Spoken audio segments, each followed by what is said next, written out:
En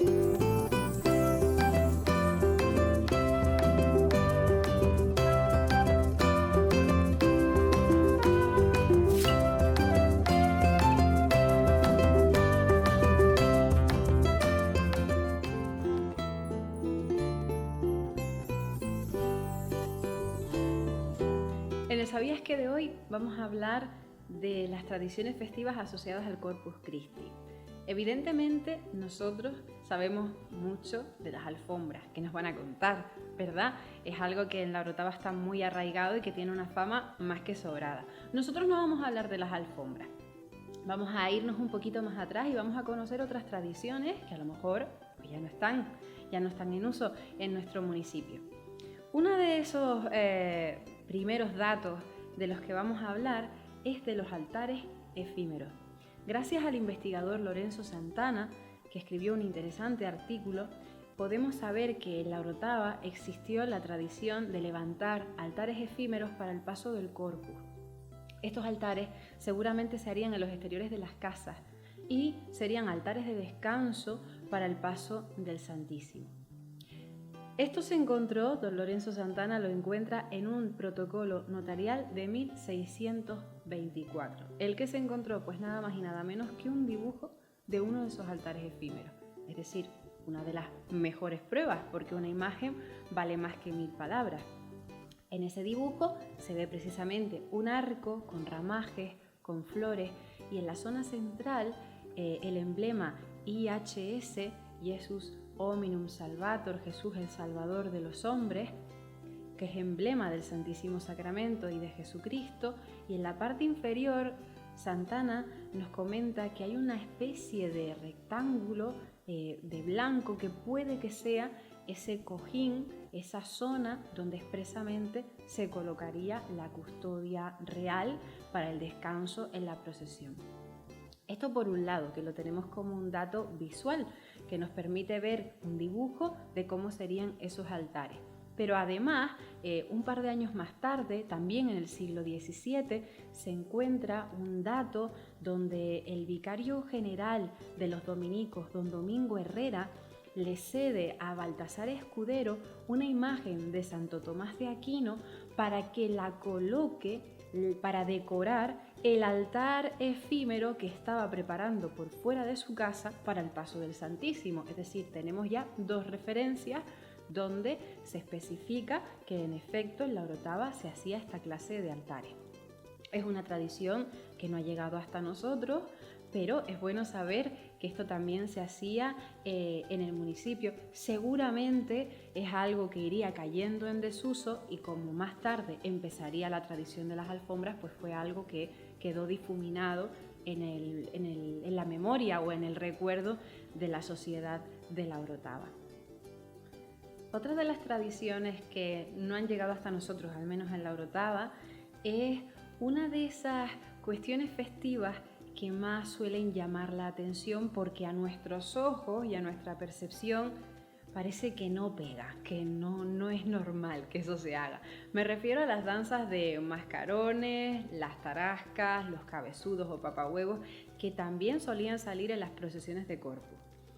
Hoy en día nos puede parecer algo completamente inapropiado, hasta irreverente para algunos casos, pero tenemos que ponernos en la mente de esa gente de hace siglos para los cuales la fiesta de Corpus era una fiesta donde lo popular y lo religioso se fusionaba perfectamente, aunque a nosotros, insisto, ahora nos pueda incluso llegar a chocar. Bien, en la Orotava existió la tradición de la tarasca, por ejemplo. No lo sabemos con certeza, no hemos encontrado ningún documento que diga que sí, pero eso no significa que nosotros tengamos ya la potestad absoluta para decir que no hubo tarasca. No lo podemos afirmar, pero sí que sabemos que en zonas muy cercanas aquí, como el puerto de la Cruz, que en aquel momento era puerto de la Orotava, sí que tenían una tarasca, una bicha. También en la laguna, que se ha recuperado recientemente, aunque ya ven que desligada de la procesión de Corpus en sí misma. Antiguamente saldrían juntas. Si la procesión de Corpus de la Orotava hubiese tenido tarasca o bicha, ¿cómo habría sido? Nos tendríamos que imaginar como una procesión dividida en dos partes, una primera parte más festiva, más popular, donde saldría la tarasca, los cabezudos, los músicos, los danzarines, y luego la segunda parte más religiosa, la solemne, donde iría el propio Corpus Christi, el propio Santísimo, es decir, el bloque que hoy conocemos como procesión de Corpus. Habría que añadirle una primera parte a la actual para ver esa procesión en nuestra mente del antiguo estilo, vamos a decir. Bien, tarasca, con tarasca o sin ella, lo cierto es que en la Orotava sí que hubo algunas tradiciones de este tipo de prácticas, pero documentalmente solo tenemos referencias de fiestas como las fiestas de mayo, organizadas por la Cofradía de la Santa Veracruz y Misericordia. En esas fiestas se sabe que había danzas de espadas, de esparteros, negros tocando instrumentos. Eso está todo recogido en documentos del siglo XVI, siglo XVII. ¿Ocurriría lo mismo en Corpus? Documentalmente no lo sabemos, pero no tendría por qué extrañarnos porque si ya ocurría en la misma parroquia, en otra festividad paralela, pues no sería de extrañar. Estas tradiciones en su momento empezaron a causar cierta polémica. De hecho, van a surgir diferentes bandos, incluso a nivel del Reino de España. El propio Carlos III va a prohibir las celebraciones de las danzas, de los cabezudos, de los gigantes en las procesiones de Corpus. ¿Por qué? Porque va a empezar a entrar ese espíritu ilustrado en las cortes, en el clero, y se terminarán aboliendo esta clase de prácticas. Pero además, no solo se prohibirían estas prácticas, que son las que también a nosotros ahora nos podrían chocar un poquito, ¿no? Porque mezclar algo tan festivo como es una tarasca, como una procesión de Corpus, parece que no puede pegar a priori. Pero bueno, aparte de esto, se prohibirían otras cosas que a nuestros ojos nos parecerían algo de lo más normal. Me refiero a que también se llegó a prohibir que en la procesión de Corpus saliesen otras imágenes. Cuando hablamos del Corpus de San Juan, unos anteriores sabías que comentamos que en la procesión, cuando coincidió San Juan y Corpus, salieron más imágenes procesionales. Hablamos de la Virgen de los Remedios, de San Juan Bautista, de San Pedro, de un San Zacarías. Mencionamos varias imágenes. Bueno, pues eso era algo muy normal que ocurría en las procesiones de los corpus parroquiales. De hecho, en la parroquia de la Concepción salía el corpus, pero salía acompañado por la Inmaculada y por San Fernando. Ahora bien, esto termina por desaconsejarse y prohibirse. ¿Por qué? Pues parece ser que es que esto desviaba la atención de los fieles. La gente tenía que estar a lo que tenía que estar, que era el culto al Santísimo. Y en este caso, tener imágenes podía despistar. La gente que tenía cierta devoción por la Inmaculada quizás se fijaba más en la Inmaculada que en el Santísimo. Bueno, a fin de cuentas, que se desaconseja completamente el sacar imágenes complementarias en esa procesión. Es una recomendación que hace el obispo Tavira.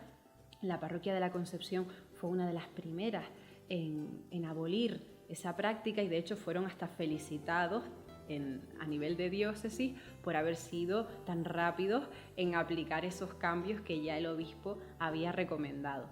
Como ven, son cuestiones que no son chocantes, sacar una imagen acompañando al Santísimo, pero también se consideró improcedente en un momento determinado de la historia. Aparte de estas cuestiones que hemos venido comentando, en las fiestas del Corpus había otra serie de eventos que acompañaban los cultos. Nos referimos a las obras de teatro, a las comedias. Hasta el siglo XVIII se estuvieron interpretando y en la Orotava también se hacía, en concreto en la parroquia de San Juan. Lo sabemos gracias a los diarios de Ancheta y Alarcón, que recoge algunas de esas comedias que se celebraron en el siglo XVIII. Estas comedias no estaban lejos de la polémica. Muchas veces se criticaba que llamaban a la deshonestidad, que eran impropias, que eran irreverentes, y claro, es que se hacían dentro de las iglesias. Ustedes imagínense el revuelo que se podría ocasionar en algunos momentos. Esto es lo que va a hacer que el obispo Cámara y Murga haga una serie de recomendaciones de cara a las representaciones de las comedias. Evidentemente no vamos a leer aquí el texto porque es muy largo, pero no tiene desperdicio. Lo pueden encontrar en libros como el de Manuel Hernández González de las fiestas y creencias. que se lo recomendamos. Precisamente en ese tipo de recomendaciones estaba que tenía que pasar la censura, como diríamos hoy, lo tenía que leer o él, el obispo, o algunos de sus secretarios, vicarios, etc.